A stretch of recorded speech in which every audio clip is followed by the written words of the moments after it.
it's a brilliant announcement in timing. Good timing. So yun. Meron siyang dalawang strategic advantages na kuha yung sabi ko dinala. And then actually yung first effect is ano yan? Parang ano na yan, Junel? Parang it's an announcement that it's election favor already.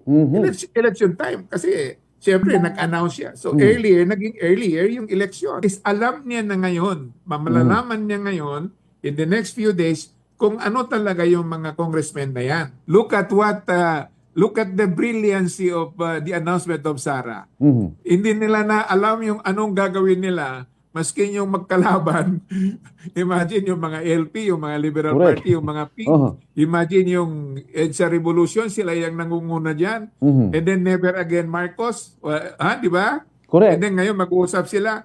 Nagkuhan sila they were caught flat-footed. Hindi nila nakuhan yung gagawin ni Sara. So, mag-usap-usap sila ngayon. But I don't think that will prosper. Hindi yan mag-prosper, pero hindi man lahat yan sa pink or sa yellow sasama together with Marcos. And yung mga loyal Marcos din, hindi din. Kasi yung conflict nila, and then the Aquino and then the Marcos, yung parang ganon, mahirap yon, napakahirap yon.